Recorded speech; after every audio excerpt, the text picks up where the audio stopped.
My name is Mia Yates. I'm 23 years old, and I work from home.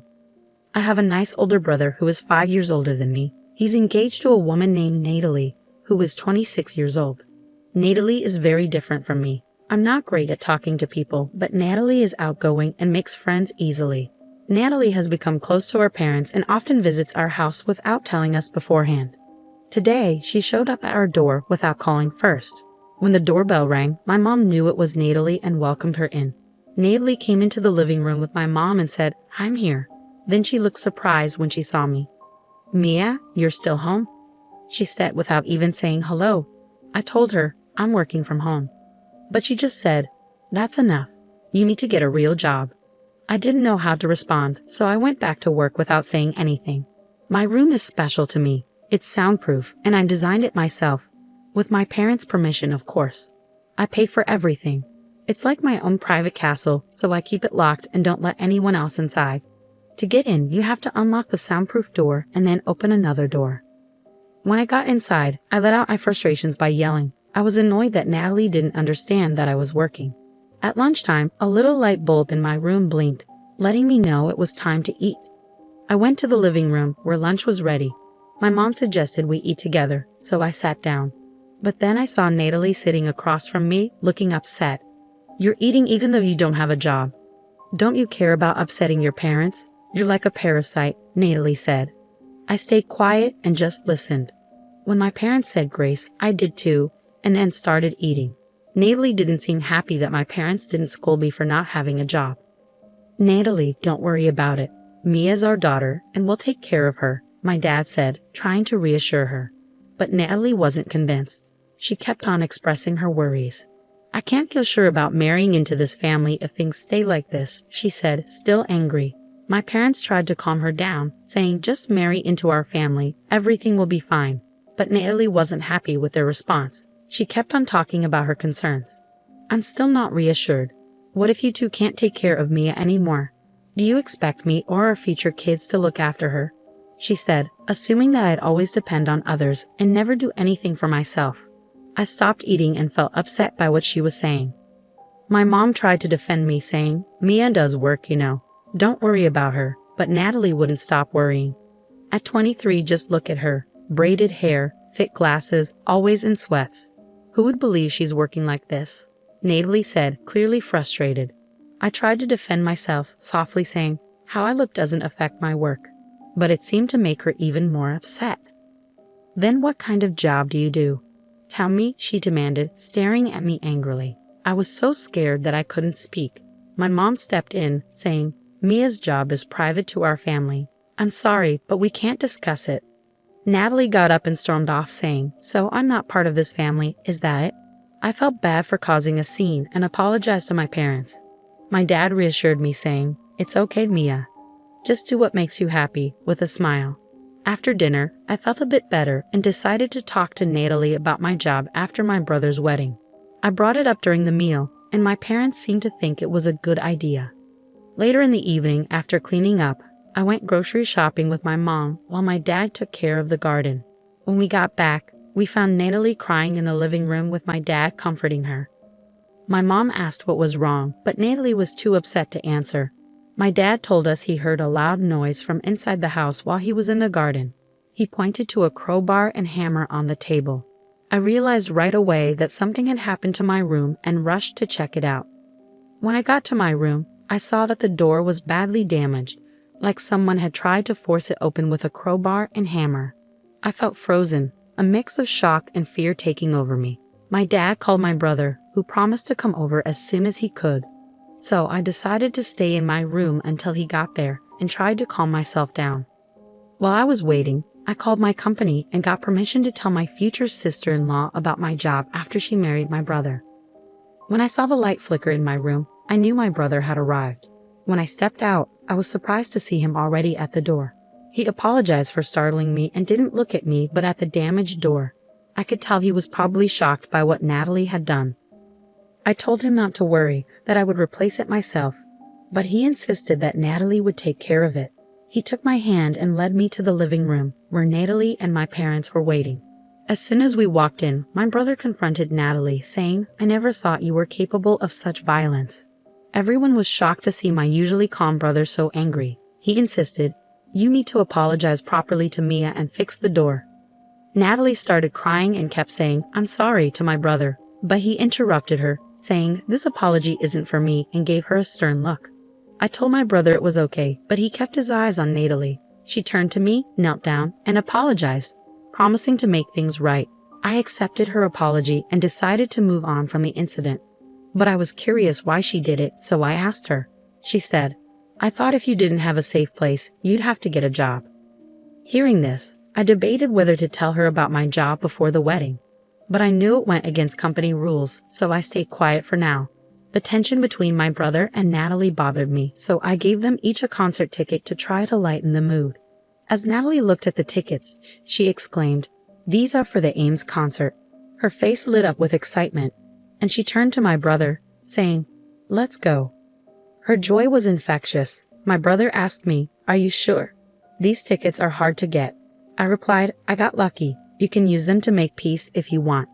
My brother's face also lit up with delight. Seeing them so happy made me happy too. The good vibes returned, and everyone forgot about the damaged door, enjoying their meal together. On the day of the concert, while I was out, Natalie excitedly visited my house to thank me. Since I wasn't home at the time, Natalie seemed to tell my parents, "Enjoy yourselves. Looks like Mia's decided to work outside for a change." The concert was fantastic. Afterward, my brother called me. He'd split off from Natalie at a company party and was thrilled about the concert. He mentioned that Natalie was a huge Ames fan and had always wanted to attend their once-a-year concert. He said she was over the moon about finally seeing them live. On the way home, Natalie couldn't stop talking about how amazing Ames was. When I mentioned I was glad we patched things up, my brother surprised me by saying, "The soundproof door we got as compensation cost $7,000. I just replied, "Sounds about right." He was shocked, saying, "Wow, that's expensive." I explained to my brother that the components for a soundproof room are expensive, which surprised him even more. He mentioned that Natalie felt the $7,000 expense for the door, but the concert made up for it. I felt good about giving them the tickets, especially since my brother and Natalie seemed to be getting along. However, Natalie still didn't understand my work-from-home job and thought I started working outside after the concert, which made her happy. When she realized her mistake, she started calling and visiting my house daily, urging me to get a job. I hoped to endure it until the wedding. But things only got worse. Even though I didn't want to see her until then, Natalie kept summoning me to the living room, where she kept nagging me about getting a job before the wedding, saying, "I don't want a jobless family member." To distract Natalie, I gave her merchandise like mascots and file cases from my previous company. At first, she happily accepted her favorite Ames items. But eventually, she started asking questions. She wondered why I had so much Ames merchandise. Reluctantly, I told her, "A friend who works with the Ames company gives them to me." When Natalie heard this, her smile widened and she seemed even happier. "Please get me more tickets next time," she said, but there was still a problem. She wanted more merchandise and started causing trouble about being allowed into my room. I managed to stop her a few times, but I worried she might break the door again. So I gathered my courage and gave her a stern warning. "Natalie, if you break the door again, it won't just be the cost of repairs this time. Last time, I paid for it. Next time, you'll be the one paying." Natalie's face went pale at my words. I wondered if she was really considering doing it again. All I could do was hope the wedding would be over soon so I could have some peace. Even after that, until the wedding day, there wasn't a single day when Natalie didn't visit or use the call light. I lost count of how many times I yelled enough already in my room. I tried talking to my brother about it, but he seemed resigned, saying, "I've told Natalie over 100 times that Mia is working, but she doesn't seem to listen to me." In my mind, I thought, I wish my brother would get as angry as he did when she broke my door. But I knew he was busy with wedding preparations. He had mentioned he needed to finish a ton of work before the wedding so he could go on the honeymoon. So I didn't have much hope in relying on him. I had to give up and deal with Natalie on my own. Finally, it was the day before the wedding. As expected, our parents spent the day together, so the four of us had a fun night reminiscing and looking at old photo albums. It was nice to spend time together as a family after a long time. I mentioned, "When I get married, my brother will have his own family, so we'll just be the three of us with our parents the day before the wedding. It'll feel a bit lonely." But my brother reassured me, saying, "No, I'll come here and spend the day with you." I was glad he said that. In that peaceful moment, his phone rang. It was Natalie calling. He answered and then handed me the phone, saying, "Natalie wants to talk to you." When I answered the phone, Natalie said, "Hey, something's going on with Ames. There's a big announcement tomorrow. Can you ask your friend who gives you the merchandise what it's about? What if she's quitting or taking a break?" Apparently, Ames' agency had announced on social media that there would be a major announcement the next day. I didn't want to be bothered during my family time, so I simply said, "I don't know," and hung up. My brother felt the same way and turned off his phone. When our dad said it was time to go to bed early, my brother bowed deeply and thanked our parents for taking care of him. He said he was ready to be happy with Natalie. Mom joked, "That's what happens when women get married." My brother laughed along with the rest of us, and we ended the night before the wedding on a light note. Finally, the wedding day arrived. I told my family I'd be a bit late in the morning, and they headed to the venue without me. When I got there later, I went to the waiting room to congratulate Natalie. I knocked on the door, and there she was, the beautiful bride, all ready for her big day. Just when I was going to congratulate the bride, she suddenly changed into a scary monster.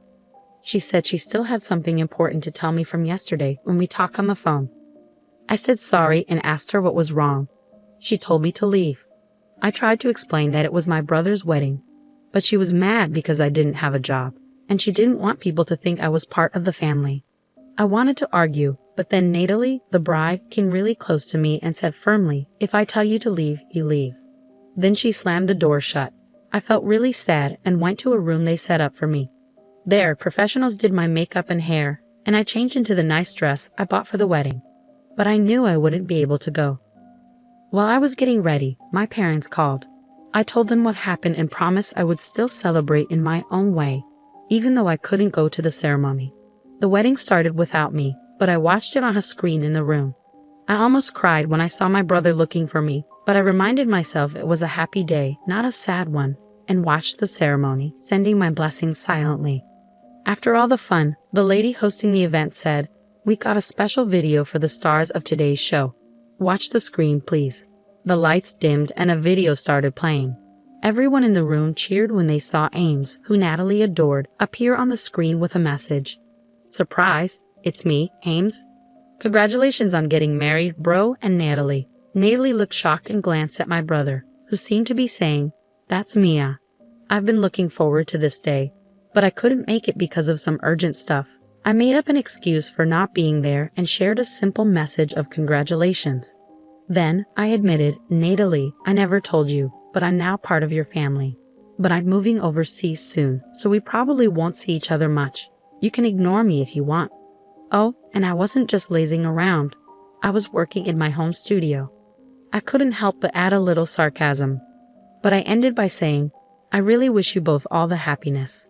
I'm a singer-songwriter named Ames, and I got popular on social media. My stage name, Ames, is just my real name, Maya, spelled backward." When the lights turned on again, everyone was staring at Natalie. She looked shocked and really surprised. My part was done, so I left the place with the hair and makeup people and other workers. Later, my brother called me. He said after we left, Natalie was supposed to thank the guests and say goodbye, but instead, she was running around looking for me. When she found out I had left, she started crying in front of everyone. I also heard from friends that now everyone knows Natalie as the bride who Ames doesn't even consider family. My speech from the wedding got super famous on social media. They say she's feeling really sorry about what she did and